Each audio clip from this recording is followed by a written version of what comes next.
Everyone, welcome in to CBS Sports HQ. Happy Halloween, by the way. I'm dressed up as a ballerina. I'm Jacqueline D'Agostino also. So this is literally my high school ballet costume, literally my point shoes, and that's all I got for you. So we're getting spooky here on CBS Sports HQ.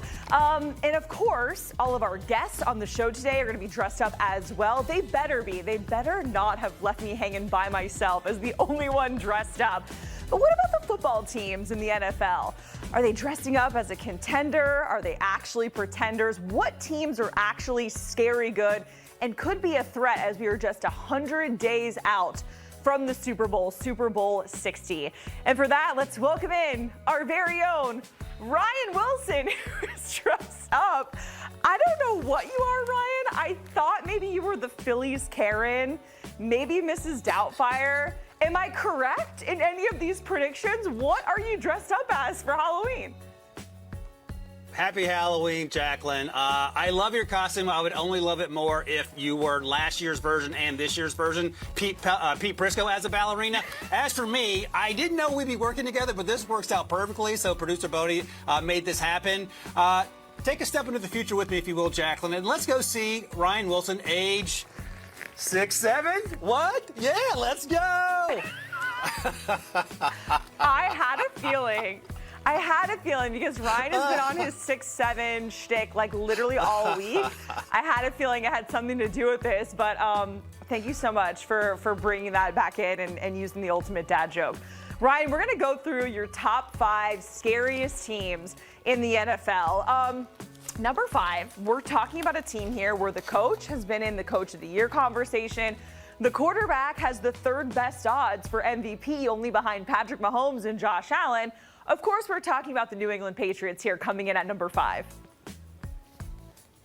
Yeah, and it is crazy to think that the New England Patriots are in this conversation, given how sideways things have gone in recent years post Tom Brady, with Bill Belichick before he left. Josh McDaniels returns to be the offensive coordinator. Mike Vrabel has turned this organization around in mere months. There was no 2 or 3 year conversation about when we're going to fix this thing. We are here, and it is happening. This is a 6-2 team. They had a stumble against the Steelers earlier in the season.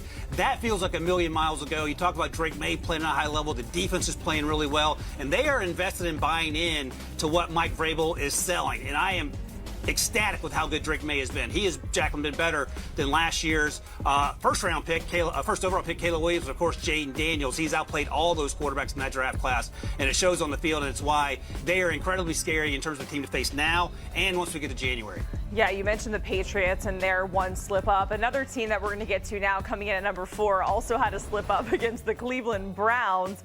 We're talking about the Packers here coming in at number 4. Why are they your number 4 scariest team, Ryan? I think we continue to sleep on Jordan Love because he's not Aaron Rodgers and Brett Favre before him yet.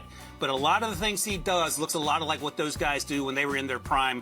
Favre's obviously a Hall of Famer. Aaron Rodgers will be 5 years after he retires. And Matt LaFleur, he gets credit, but sometimes maybe not enough credit with how he gets his guys open consistently against whether good or average opponents. I would say average last week against the Steelers. The Steelers had no answers in the second half of that game. They'll get the running game going. The offensive line, when healthy, is really good. And the defense has some guy named Micah Parsons who's playing exactly like we thought Micah Parsons would play, whether it's going to be in Dallas or Green Bay.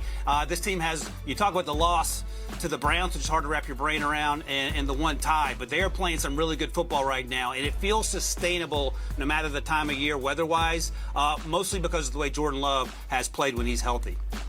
Yeah, you mentioned a Pete Prisco ballerina version. I'm sorry I couldn't deliver that. But speaking of Pete Prisco, he said the other day on our program that he doesn't even think we've seen anywhere close to the best of Jordan Love or the best of the Packers, which is certainly kind of dangerous to think about, right? All right, let's go to number 3 here. And this is a team that has 3 very unique things from 3 different players. They have someone who is tied for the most passing touchdowns, check.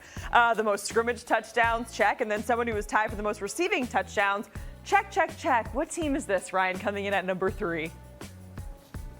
Well, I hope you're talking about the Detroit Lions. That's who I have on my list here. If not, let me know. But the thing about Detroit is this. The big concern, Jacqueline, about this team coming into the season was what? The offensive coordinator left to take the job in Chicago, and Ben Johnson. And Aaron Glenn, the defensive coordinator, left to take the Jets job. And we've seen this movie before in Philadelphia a few years ago when they lost Jonathan Gannon and Shane Steichen, and the team wasn't quite the same. They fixed it a couple years later once they got new coordinators in there.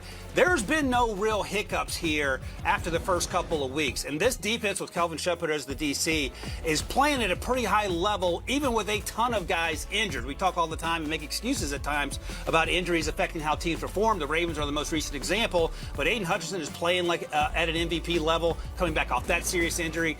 Jared Goff is one of the best quarterbacks in the league. Amon-Ra St. Brown is one of the best wide receivers. And Jahmyr Gibbs is one of the best running backs. And when you have that with a really good offensive line, you are formidable, and they're the best team in their division, and I would argue they're the best team in the NFL. So, yeah, you don't want to play them no matter the time of year.